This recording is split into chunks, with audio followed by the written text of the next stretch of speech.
Now we're coming to a big topic, which is how to establish your proper bow hold. And it's really important because 80% or even more of your sound is in your right hand. The way how you're getting the sound out will show how well you control your bow. And there is so many colors you can get with your right hand, helping you to express your feelings. Therefore, your right hand should be established, and the bow should become a continuation of your hand. We're going to develop the flexibility of the arm, the flexibility of your wrist, flexibility of your fingers, and your knuckles. But of course, before we start, we need to revise bow hold. If you remember, I showed you already 3 different ways how to get your bow grip. And the first is the easiest. If you shake your hand, you find the silver part right here, and you help with your left hand to bring that silver part right under your middle finger. And as you can see, it sits deep. So it's not finishing here, you need to get deeper, which means lower. And that level is approximately the middle of your nail. So shake, bring it under your second finger, which is the middle finger, and that's it. This is how the fingers will be placed on the bow. The only question is where the thumb goes. And the thumb goes right here. If you can see the leather part and the beginning of your frog or heel. The French, they call it froche. The English, they call it frog or heel. But the trick with the thumb is it should be curved. So it should be kind of pointing that beginning without going through. So never go through. Try to touch that part with the corner of your thumb. Bring the bow like this and move your thumb side to side. Okay, now stop and try from that leather part and go until you poke this beginning of the frog. And one more time. Curve and go until you poke. And get it to the right position. You definitely need to hold it with your left hand because the bow is very heavy and unbalanced. And if you will take it off, that will happen. So one more time. Shake, silver part, bring it, and start sliding. Do you remember from where? Curve your thumb, but place it on the leather part and start sliding until you get there. And bring it right in front of you. Now, the trick here is you shouldn't squeeze, you shouldn't cramp. The left hand is holding the bow for you. What you do is you're lightly touching your bow with the right hand. The biggest pain in the right hand is the thumb. If you will squeeze, if you will try to cramp it, you will start feeling a pain. And the pain which comes from the thumb is it's right here, is really dangerous. Be really careful. Staying absolutely free here. But we're going to talk about those tricks later. Second way how to get the bow grip was flip over your palm and the bow. Right, what we are aiming here is, again, this silver part, definitely, and the knuckles, the middle part of your first and the second knuckle, which is right here. Flip it over, relax, silver part, and the middle knuckles. Why we need to relax the hand? Because if you're gonna squeeze, you will have no distances between the fingers. So this is natural distance between the fingers. So silver part in between of the first and the second knuckle. And the question is where the thumb goes. And the same way, curve it, start from the leather part until you poke it. Don't turn too much. This is really, really natural. You don't need to curve in. Right, and flip it over. That's it. But be careful here, because if you're flipping over and not helping with the left hand, that might happen again. And it will happen because we are not paying attention to the pinky now, and the pinky needs to be quite strong to keep this space right here and not to lie down, which generally will make your weakest finger the strongest. And the third way is go by order, starting with the middle finger, silver part, right here. Right, just drop the third finger right here. Good. Index finger, aim for the space in between of the first and the second knuckle, and rotate a little bit so it lies down a tiny bit. And the pinky, it should be on the board, curved, not standing on the top. And the thumb, same thing. Curve it, start from the leather part and bring it up to the beginning of the frog. That's it. You have 3 different ways how to get your bow grip. Choose the one which works best for you. Workout. What you can do is you can use your original bow or the pencil or the piccolo bow, especially if you have a smaller students or smaller kids. It's better to start with a piccolo bow because it is balanced. So only thing they will need to think about is bow hold. When you're using the original bow, you need to think about the balance. But I will show you how to skip that part for now. I will show you where is your balance point now. Find the middle, and it's few centimeters away from this middle part. And try to place it on your index finger. So it works like a scale. When it's perfectly straight and it's not falling to the left side or to the right side, this is your balance point and you will need it for the rest of your life. For the beginning, you might place a sticker there if you want, or just memorize. And imagine this is your silver part now. So you are building up the grip the same way you would build up your grip right here. Or if it's easier and you have a sticker, start here and bring the whole thing right to your balance point. Can you see what my fingers does? Yes, they are touching the hairs, which is not good, but trust me, it's better to change the cheap bow rather than to spend the years of correcting your right hand. And always keep an eye to your thumb. Again, have the feeling that you are lifting the bow, not squeezing. The task is not to hold it, but to lift it. And now we're starting from your wrist. You can grab your arm just before your wrist so you can see if it really moves or not, and start doing some few exercises like up, down, saying yes, then saying no, then try to do some circles. Check the thumb, check the other fingers, make sure you are not squeezing. The thumb is still under the second finger. They always go together, the same as you do in the left hand. And that's it for the wrist for now. Now let's try to do a flexible fingers. Let's work them out. What I will ask you to do is push the pinky inside and grab the wrist now. So make sure the wrist is not helping now. Push the pinky in, and the rest of the fingers, they will adjust to that motion.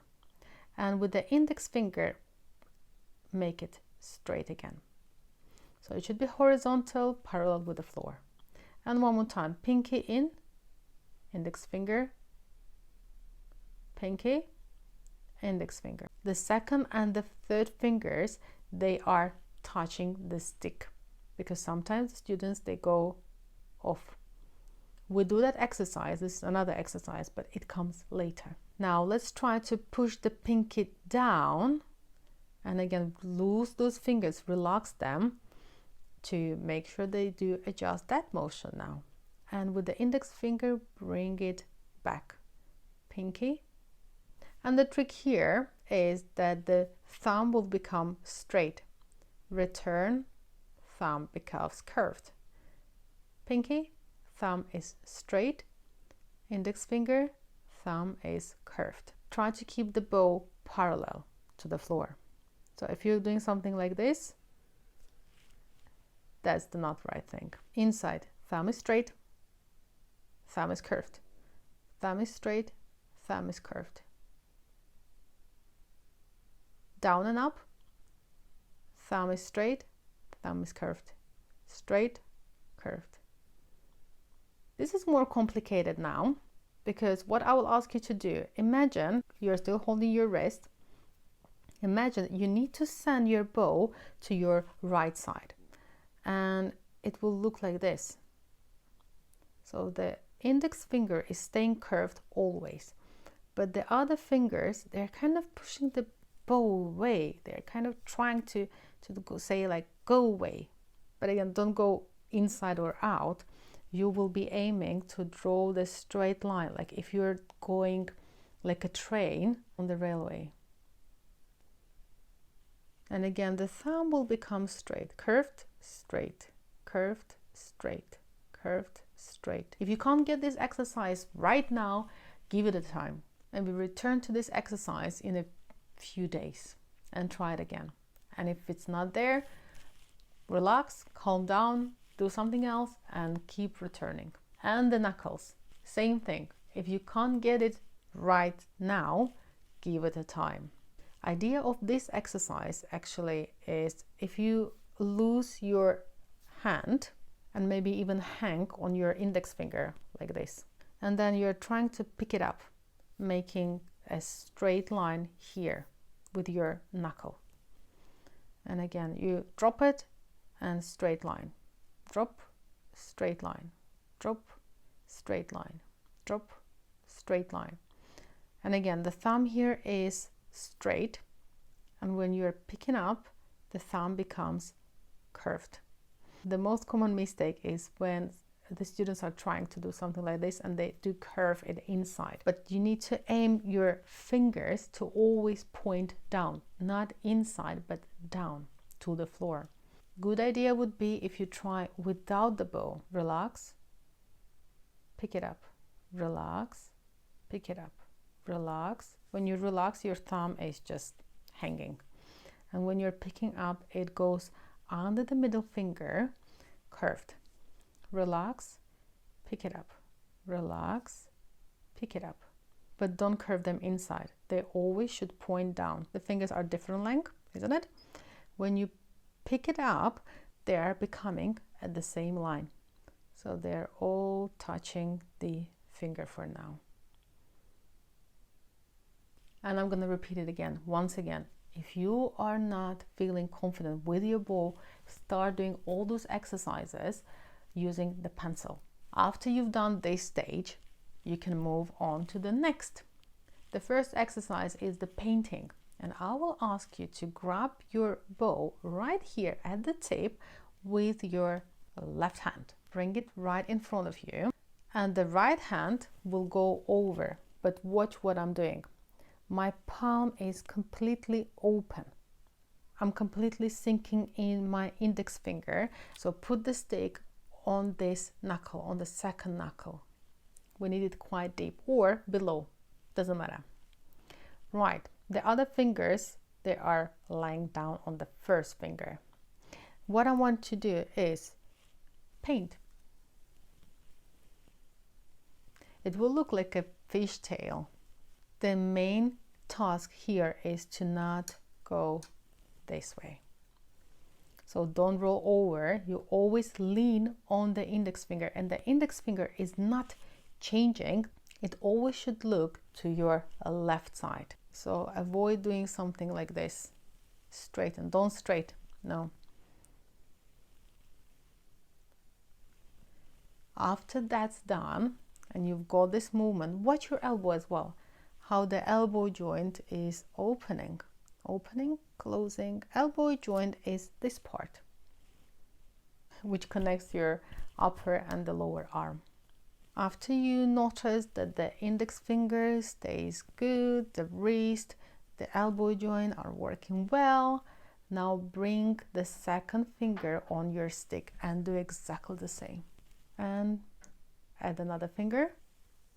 Index finger is still on its place. And can you see my knuckles? So I'm not pointing this way, my knuckles are quite deep. And the pinky.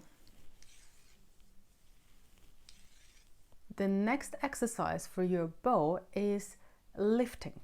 So what I want you to do is hold your bow with your left hand, and the right hand should be completely relaxed. Have the nice bow grip and try to lift it and lift it. That will help you to release unnecessary tension in your hand and especially in your thumb. Can you see how the hand moves? And lift it. So it's completely flexible. Lift it. Can you see? Each time I'm trying to pull my bow with me. Exercise number 3 is stretching. For that exercise, your right hand must be at the balance point and the left hand nearby. Watch what we're gonna do. Drop your shoulders, make sure you're completely relaxed. Now raise your elbows tiny bit. Can you see the bow hold?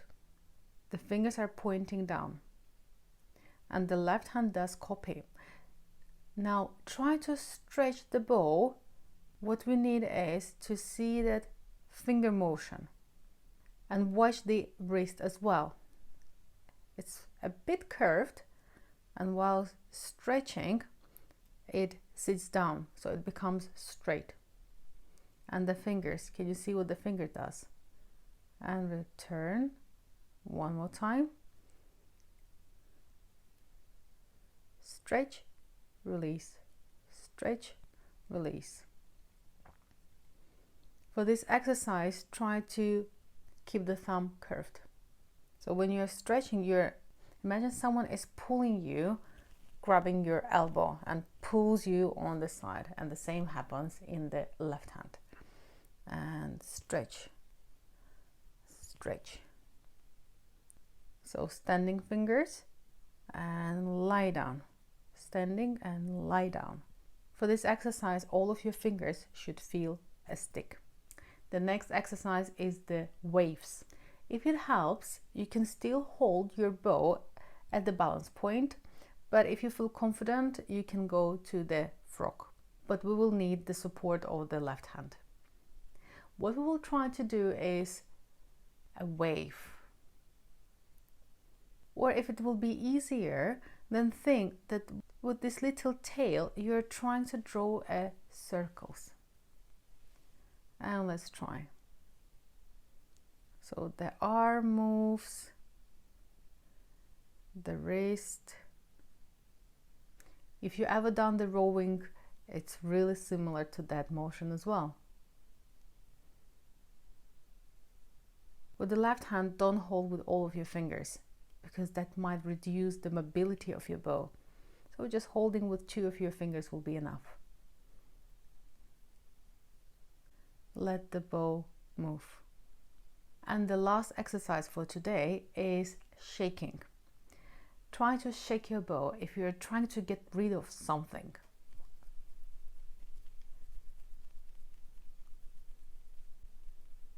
It's really similar to this yes motion when we were just using the wrist, but when you're shaking, we're a little bit involving the lower arm as well. Check if your fingers are loose and flexible and you're not squeezing with your thumb. So the fingers are relaxed, but they're catchy. For this exercise, you will need a cello. Do you remember this painting movement? We will try to do it on your cello.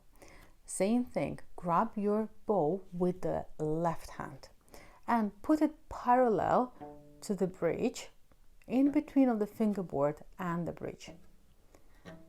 Good. This time my hand is resting on the cello. And we're going to do the same thing.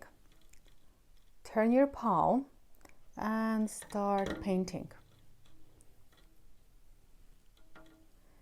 If you need to do it slower, do it slower. If you need to control more the direction of the index finger and flexibility of the wrist, move your wrist and watch an elbow joint as well, because if you won't open the elbow joint, then playing your bow will go back and you will definitely catch the other strings as well. Therefore, we open, open, open. Once again, my stick is lying down right here.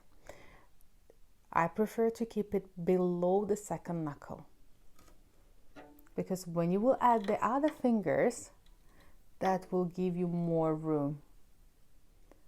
I'm adding second finger, the thumb is still here. We're not doing anything with the thumb. Thumb is relaxed. And adding the third finger. Still, can you see the direction of the index finger?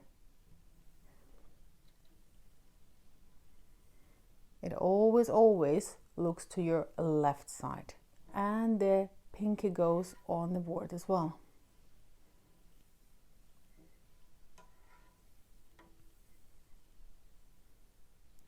Try it on the different strings, because your angle will be changed and you will notice that, okay, on my A string I need to open more. And if something like this happens, that you can't reach your frog, that's why we are turning the cello slightly on your right side, and therefore your knee is under your cello. That will help you to get the control of the A string even when you're opening it.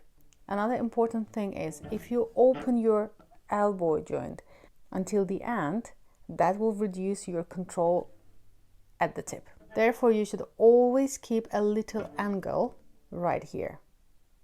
Don't open fully, keep a little angle. And there is another trick if you have short hands. While playing an A string, you open, but from that point you do curve your bow. So you bend your bow to your right. You don't open it completely, making the straight line, but you bend a little bit to your right, kind of going inside.